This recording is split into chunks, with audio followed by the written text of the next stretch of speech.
Hi, and welcome back for another Scent Notes video. This time I'm talking about the Fog Cowers, a new release from Maher Olfactive coming this June. I haven't set a release date, but I wanted to go ahead and record this video while I'm at it. I just did a couple of Chatillon Luxe videos, which I recommend you check out for Trigé and Can't Stand the Rain. But while I'm on a roll, let's go ahead and talk about the Fog Cowers. This is one I'm very excited about. I'm worked on for well over a year. It's gone through a lot of different iterations. I had an idea in my head about what I wanted, but not specific parameters of how I wanted to execute it, just maybe more of a feeling as much as anything. And it's just gone through a lot of twists and turns. It's turned into started off as a chypre the whole time, but I really wanted to get this idea of, it's called the Fog Cowers. It comes from a T.S. Eliot poem where it uses the line, "Where the fog cowers." And it was an idea that I thought of. It was a great idea for a chypre, and that's something that's really um, like a scent that you kind of sense through the fog. So it's kind of gauzy, kind of obscured by this like kind of like what ended up being kind of like a musky glaze for me whenever I created it. So you can kind of smell everything comes through, but you can't see it perfectly clearly through the fog. So it's just kind of it kind of has this veil over it, if you will. So it's kind of mysterious, and I think it just adds this really sense of mystique to it. So the notes are tuberose, hyacinth, bergamot, clary sage, oakmoss, fir balsam, and labdanum. So as you can tell, it is something that has a lot of contrast. Again, one of my favorite things, the juxtaposition of some of this floral notes along with some deep, rich, resinous notes, and kind of on top of it, this like muskiness that is just really permeates it. It's not like a deep, it's not super animalic musk.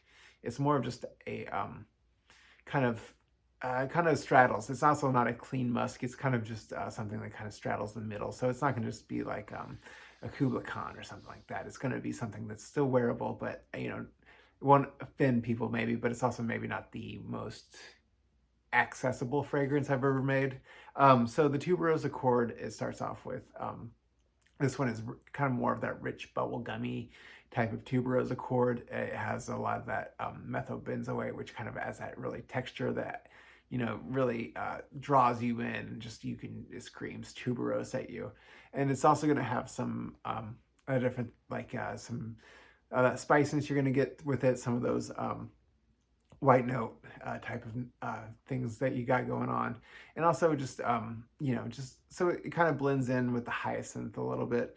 So the hyacinth is going to have some of those like purple note type of things where you're going to have that benzyl alcohol, benzyl acetate, and they both share a little bit of spice to them as well. But hyacinth is just kind of nice and sweet, and it kind of feels like almost like you would like I feel like I get the idea of these like purple flowers scattered amongst the floor in the forest a little bit. And then kind of pepping all that up is a bergamot note. Again, just that standard one. I use the rectified bergamot, which is from Italy, and it's treated so that way it doesn't photosynthesize your skin and make you susceptible to sunburns.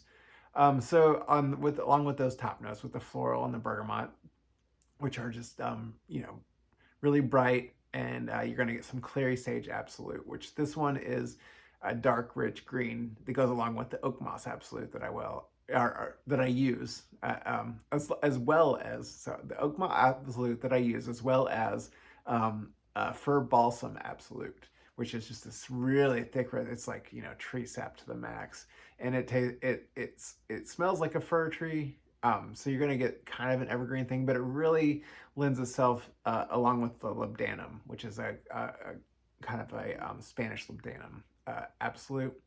They kind of just, they're thick and resinous, and they go really well with the oak moss and the clary sage. So it's just it just feels again like a dark, rich forest. They're very sweet. They're very grounded. It just makes it feel goes along with this fog idea that I have, and so they counterbalance the tuberose, hyacinth, and bergamot really well. So you're gonna get this, like, when you get it, you're gonna get that tuberose shining through, but it's just and there's a musk on there that kind of goes along with it. You're gonna get the muscone, isomuscone is technically what I use on that, as well as some tonka tone. and that one is just going to be just super rich. This one is a one, like I said, I've worked on it for a really long time. It is kind of a complex execution. I recommend you read the accompanying blog article for everything, because it's hard to discuss every single element that goes into these into a video that's you know, a link that you can watch. I've had complaints where I, you know, want to refer to someone to a video and they're like, I'm not watching this 11-minute video to find out what goes into it. And fair enough, I can totally understand that. But the fog cowers is one especially where I will be writing a accompanying blog article. Check it out to see all the things that go into it, because it is one that I feel is, I'm very happy with how it turned out, but also I'm very happy with the creative process that went into it, because it is something that is just encapsulates really finding different avenues to achieve a vision that I set out with. So the Fog Cower is coming out this June from Maher Olfactive, along with a reformulated lamplight penance that it was in the Chateau Luxe line before, and it was in the Parfums line, which became Maher Olfactive, along with Santa Loster and Nefertiti. There was a few elements that I wasn't able to get anymore, so I did one last run with American Perfumer based on the stock that I had, and I reformulated it. That's a whole nother story. I'll tell it somewhere else. But in June, I will be re-releasing Lamplight Penance, as well as this new the Fog Cowers, which excited to share those. Those will be coming out in June. More details coming soon, and I will speak with you soon.